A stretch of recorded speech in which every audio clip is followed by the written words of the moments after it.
আজ বানাবো সাবুর মোমো। সাবুর মোমোটা দেখতে যেমন সুন্দর, খেতেও কিন্তু দারুণ হয় বন্ধুরা। পারলে একবার তোমরাও ট্রাই করে দেখতে পারো।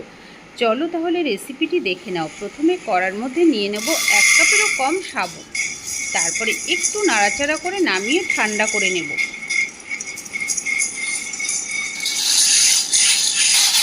এইবার আমি ক্যাপসিকাম আর গাজর চপারে চপ করে নেব।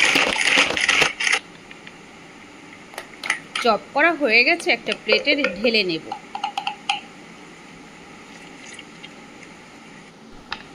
এবার সাবুটা ঠান্ডা হয়ে গেছে, সাবুটাকে এইবার গুঁড়ো করে নেব মিক্সিতে। এবার একটা বাটির মধ্যে ঢেলে নেব। এবার দিয়ে দেব 1/2 কাপ মতো কর্নফ্লাওয়ার, আর লবণ আর জল দিয়ে ভালো করে একটা ডো তৈরি করে রেখে দেব।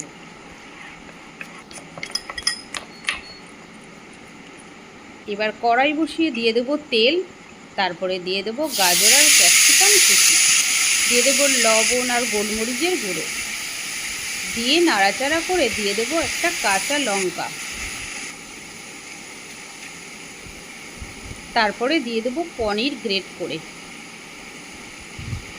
এইবার একটু নাড়াচাড়া করে নামানোর আগে একটু লেবুর রস আর একটু ধনেপাতা কুচি দিয়ে দেব।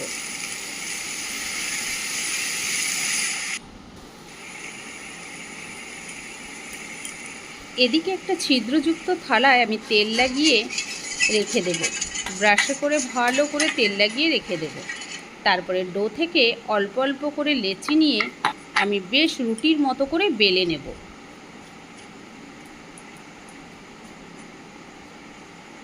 একটু কর্নফ্লাওয়ার কিংবা ময়দা লাগিয়ে নিতে পারো। তারপরে একটা বাটির সাহায্যে কেটে নেব।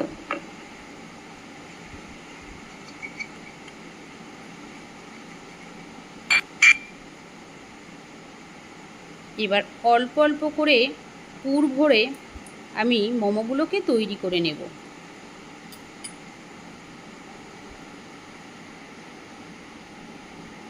এভাবে সমস্ত মোমোগুলোকে তৈরি করে নেব।